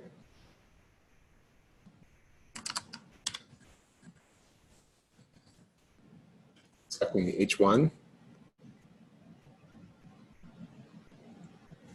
Let's go with Antonio's selector for the main header. Let's select it by class name, because we might have more than one H1 on the page. We want to try and be a little bit more specific than that. Okay, assign it to a variable, so we can say const heading equals document.querySelector main header. Good. Okay, then we can use text content to reassign the same text without the exclamation point. Good, Rose. So some of you are saying inner HTML, some of you are saying text content. We're going to use text content. Heading.textContent equals selectors without the exclamation point. Save that and look at that. It updated our value in the DOM. So the reason we use text content instead of inner HTML is inner HTML can be kind of dangerous to use in terms of the security of your web page. We don't have to get into the specifics, but it could allow someone to hack your website if you use inner HTML, because it will parse HTML. So if somehow the user was able to get stuff into inner HTML and they put like a bunch of JavaScript into your page, they could cause some trouble. Okay, so that's why we use text content instead of inner HTML. It's a little safer. There are instances when you would use inner HTML when you actually need to render HTML itself. But more times than not, you will want to use text content instead. So for example, if I wanted this to be a p tag or some kind of HTML inside of that string, with text content, it's not going to actually render that HTML, right? Versus if we did inner HTML, it will actually parse that HTML. Okay, that can be very problematic. Good. What if we want to change the text color of the header, of the heading? How do we change the text color?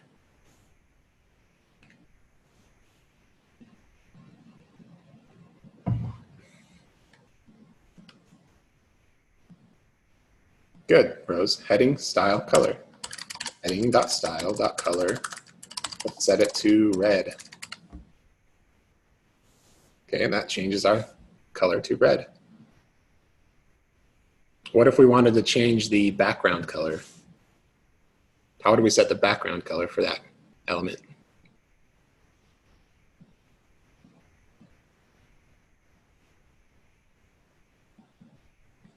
Yep, exactly, Stephen. If they can inject HTML, then they can inject JavaScript, which is problematic. This is a trick question, so how would we want to set background color?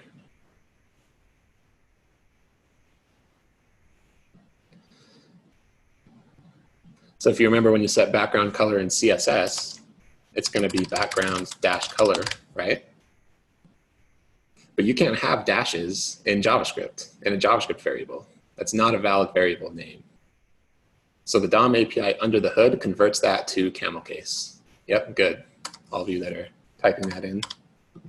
We can say heading.style.background color camel case. No dash, but camel case. Let's say black. Okay, and that's going to set our background color. If you want to add a class, Adam, you could say heading.classlist.add and give it some class name.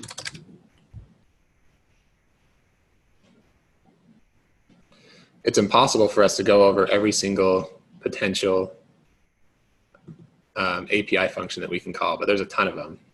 So in your case, Adam, if you wanted to know how to add a class to the header tag, you could just go into that documentation, do some searching, and you could find that class list.add function. Yep, so the DOM will automatically convert when we're working with the style. Anything we camel case here will be converted to the proper casing in CSS, because you can't do that, right? You can't say background dash color like you would in CSS, because that's not a valid JavaScript variable name. So the DOM converts that to camel case for us. All right, questions there? So you can see we can now manipulate any of these DOM elements. We can change them to look however we want. It gives us a lot of flexibility to make our page dynamic. Maybe we want to change the background color of our heading only if a user clicks on a button, right? If we didn't have the DOM, if we didn't have dynamic functions available, you would have to create a new page with a new CSS file with the updated style in that CSS file, and then link the user to that new page in order to just change that background color. Right? That would be very tedious. You'd never want to do that. So the DOM gives us the ability to make our page dynamic. Cool. So the last thing is, so we talked about selectors. We can now select our DOM elements. We can change our DOM elements.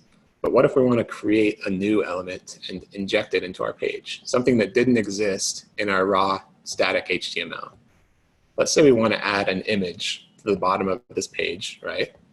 Let's say a user clicks on a button that's supposed to add an image to the bottom of our page. We don't have that image in our original HTML, right? That's a new element that doesn't exist when the page first loads. So we need to create it with the DOM. And DOM has a very easy API for creating elements. Good. Raul, Danielle, Antonio, Roberto, Rose, Robert. Perfect. You can say document.createElement. That's going to create a new DOM element in our memory, right? And we can give that a tag name. So let's say a tag name of image, img. We're going to want to assign that to a variable. So we can say const image equals document.createElement image. So that element is now created. It's in the memory. It's assigned to that variable. What if we want to add a URL to that image or add a source? You can say image dot. You can either say set attribute source, or we can just say image dot source, and then give it a URL. Give it some kind of a placeholder URL. We can say HTTPS. You ever heard of place kitten? That'll give you a random picture of a kitten. That'll fulfill our purposes just fine.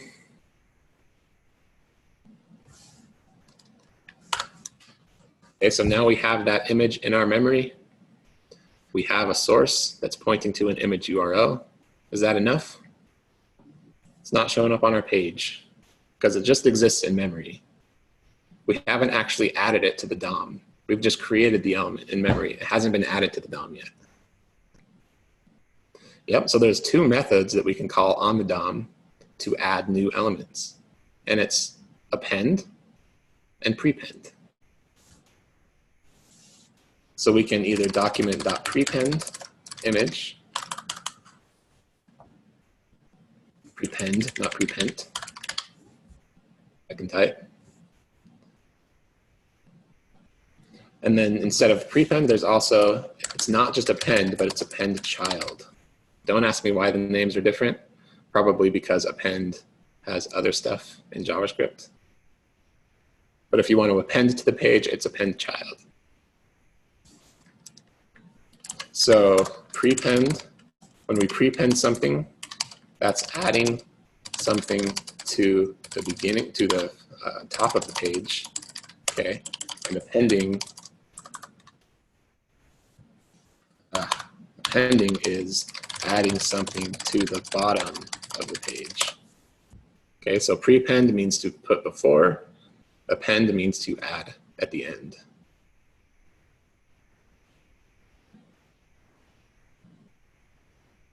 Okay, so we've created this new element in memory. We added an image source to it, the source attribute, we gave it a URL. So now we have this image, we just need to call one of these two functions, prepend or append child, and we need to pass that function this element that we created, and it will inject it into our page.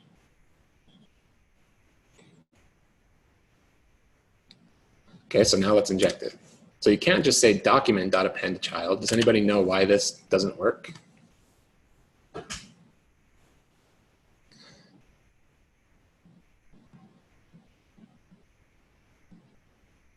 Because it's not specific enough, right? Document is just our DOM. If it's adding an image outside of our HTML tag, it's not going to show it. It has to be inside of our actual body. So the DOM actually has a shortcut. We can say document.body.append child. And that sticks it to the bottom of our body. We now have a cute kitten.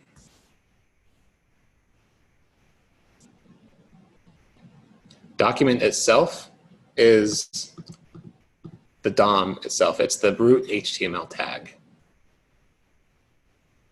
So if you remember from your previous sprints, if you want to put something in your page, it has to go within the body, unless it's some kind of metadata that goes in the head.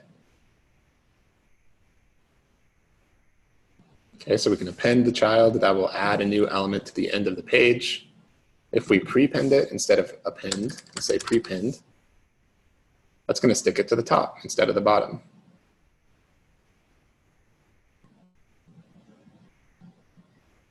Okay, what if we wanted to add this image between our header and our content?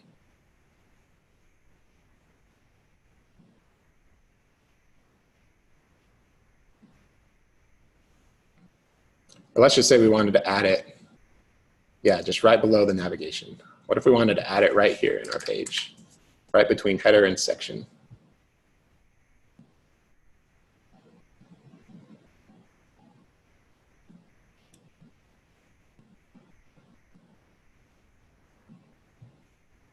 Yep, so you can actually append or prepend to any element. So document body is just the body element, right? We could make that a selector. We could say document.querySelect header and child. Right, and that should put it in our query selector. Well, I guess that doesn't stick it in between, but that sticks it in our header. Right, so you can use any selector you want, and once you have that element is going to have an append child or a prepend function that you can use to add elements.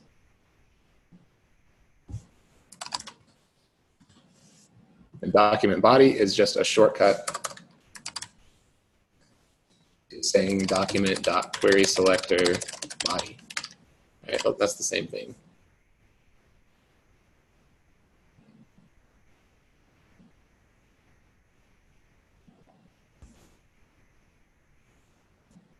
Questions? How are we feeling?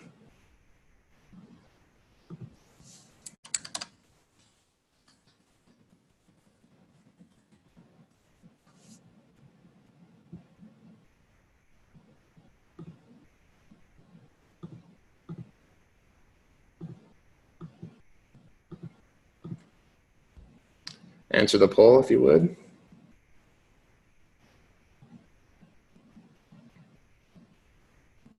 Leslie, which is better for creating elements in JavaScript, create element or template literals?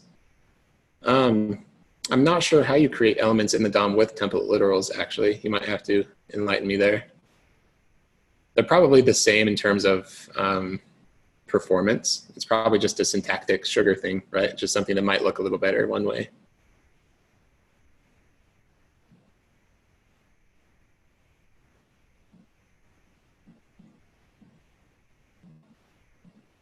All right, so we've got a couple ones. Those of you that are voting one, if you have any specific questions, please ask them.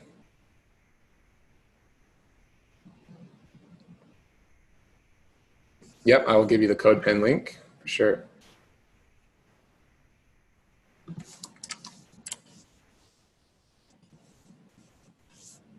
I'm gonna dial that out and then send this your way.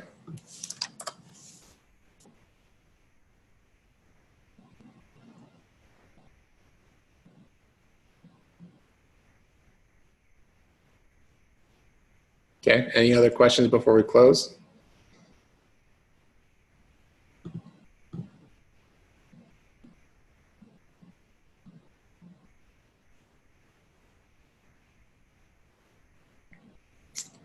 Sheila, you can call prepend and append as many times as you want. There's no limit.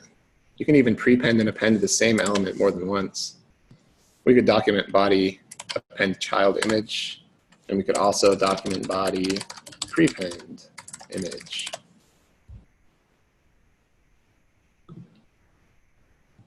Actually, that might not work with the same element. I might have just misled you.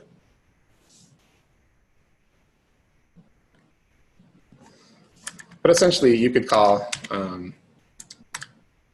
yeah, I guess you can't call that with the same element. You would have to create a new element. So you'd say document.create element, create another image there.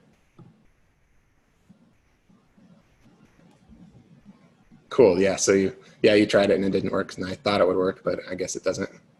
So you can only call append or prepend child once, or append child and prepend once. And I guess that makes sense because the same element can exist on the page twice, unless it's duplicated, right? Can I talk about JavaScript void? Not in this lesson, Andrew. Maybe in a later lesson. We're out of time now, so maybe later on. The name of the assignment you're going to be working on is just DOM1.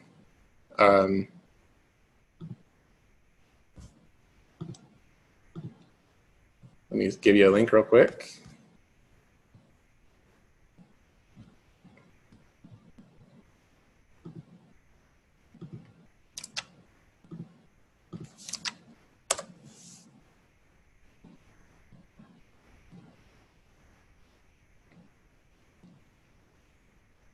All right, if there's no other questions, thanks for sticking with it. If it's still not totally clear for you, just keep working at it.